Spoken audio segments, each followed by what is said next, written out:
y'all for having me. I am honored to be here. Honestly, I didn't expect this many people to be at this event, so I'm fired up. You know, before I was a politician, I was a public school teacher. I taught 6th grade language arts at Rhodes Middle School on the west side of San Antonio. I often say teaching middle school is the best preparation for politics. If you watch the House floor, it looks a little like a middle school classroom. The west side is a beautiful, historic Mexican-American neighborhood. It's also one of the poorest zip codes in the entire state of Texas. So every day my students struggle heroically to overcome poverty, overcome racism, overcome systems that were designed to hold them back. My students weren't just kids, they were survivors, dreamers, fighters. I saw in their eyes this unshakable resolve, this unconquered spirit. Their hearts burned with a fire older than the world. There was a word that the veteran teachers would use to describe the kids on the west side, a Spanish word, ganas. Growing up, I saw that same fighting spirit in my mother, a preacher's daughter from Laredo who left home at 19. She moved up here to the Austin area and she met my birth father, a 21-year-old high school dropout whose drinking problem sometimes led to violence. And one night he became abusive again.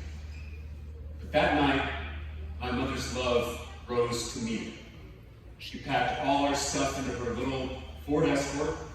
She drove me to the hotel where she worked. She begged the manager to let us stay in one of the rooms until we could find this little apartment in East Austin. And there wasn't room for a nursery, so I slept in a crib in her closet. And she was so proud of that closet.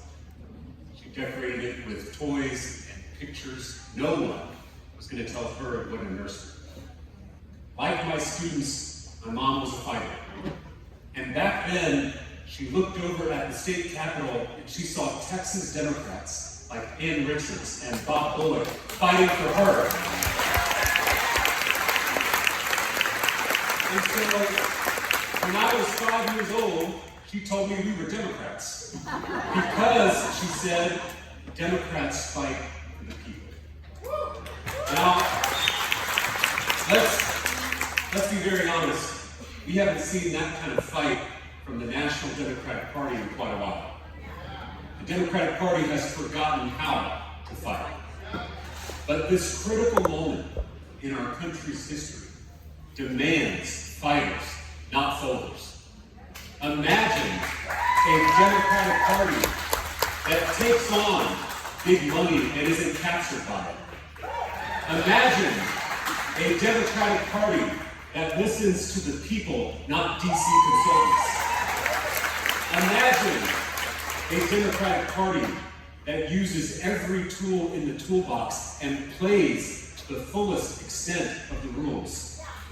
And imagine a Democratic Party that delivers for people on housing, healthcare, and education, and actually defeats the right-wing extremists who have taken over this country. National Democrats don't know how to fight. They're comfortable on the coast and comfortable with the status quo. But there's something about living in a red state, once and for all.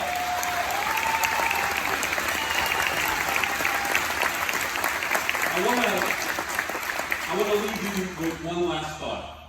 My granddad was a Baptist preacher in South Texas.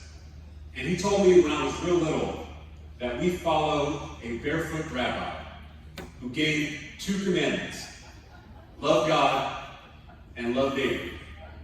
Because there is no love of God without love of neighbor. Every single person bears the image of the sacred.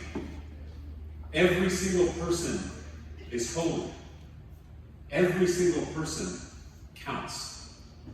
This American experiment started with that same self-evident truth that all people are created equal. This democracy of ours is a lot more than a constitution. It's a covenant. It's a relationship between neighbors. It's a promise that we make to each other to share this country. Despite our differences, despite our disagreements. But as we speak, the most powerful people in this nation are breaking that promise. With every gerrymandered district, with every suppressed vote, with every transfer of wealth, they are breaking that sacred promise. And breaking promises in a relationship is not love, it's abuse.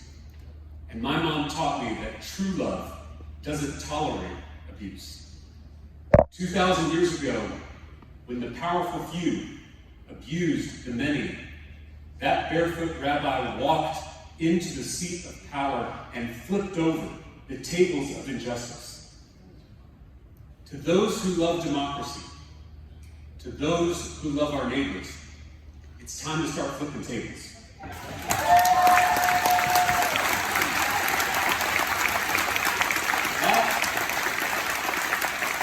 That is what my granddad taught me.